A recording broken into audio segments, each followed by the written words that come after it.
Hey there, welcome to the Get Fully Funded channel. I'm Sandy Reese, Chief Encouragement Officer here at Get Fully Funded, where we help small nonprofits learn to raise the money they need to fully fund their budget.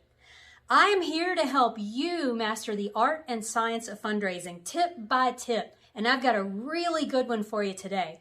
But first, be sure to subscribe and hit that notification bell so that every time we upload a new piece of content, you're the first one to know.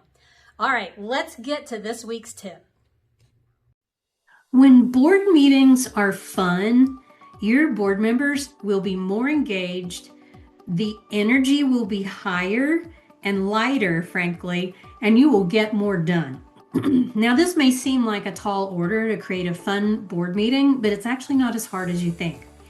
You see, most meetings are full of one person doing all the talking, and that may be your board chair, it may be your executive director, but it's one person spewing out information and basically telling the board what has happened in the past month.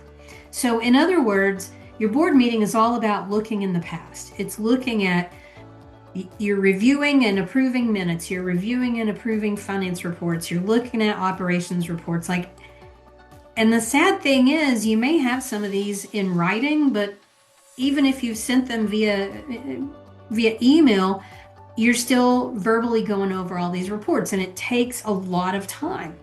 So one thing that you can do to minimize that time and free up space to look forward, which requires a lot of strategic thinking and planning, one thing you can do is use a consent agenda.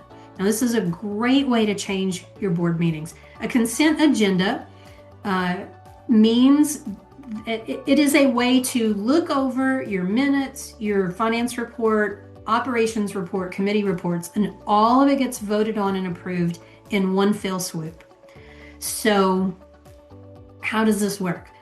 What you have to do is you have to agree. That's the first thing. Your board members all have to agree that you're going to use a consent agenda, and they commit to reviewing materials before they get to the board meeting.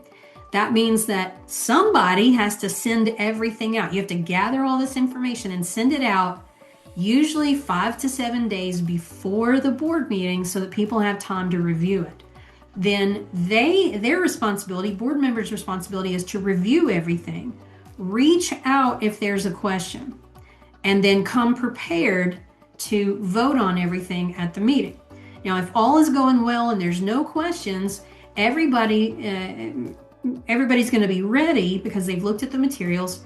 You start your meeting, your board chair says, okay, here's what's on the consent agenda. Did everybody receive their materials?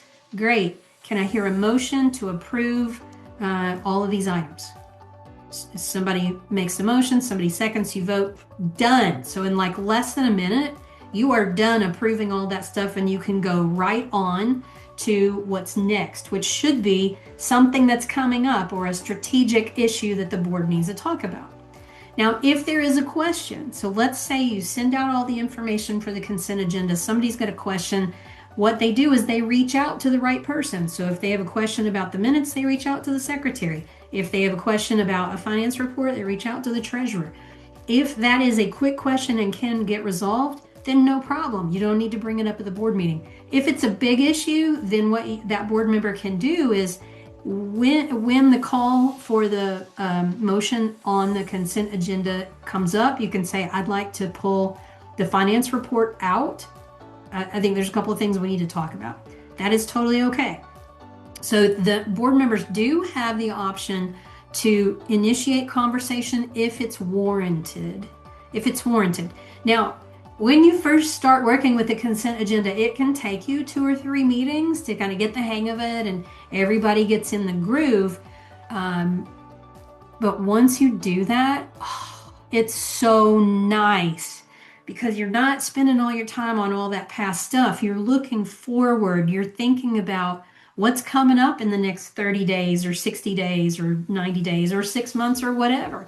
You have time and space to brainstorm. You have time and space to think creatively and strategically about the direction you want your organization to go in. That is a lot more fun for board members.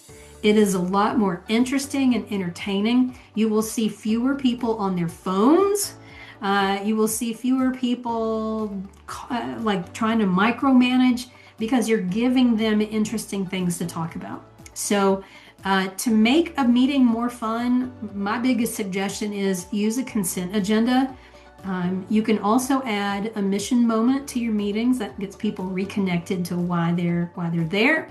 And make sure that you've crafted the agenda, the rest of the new business and such, in a way that is going to create a space for everybody to contribute to a conversation.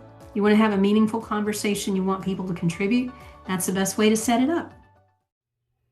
If you like this video, there's plenty more where this one came from.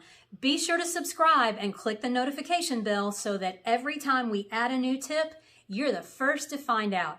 I don't want you to miss a single thing.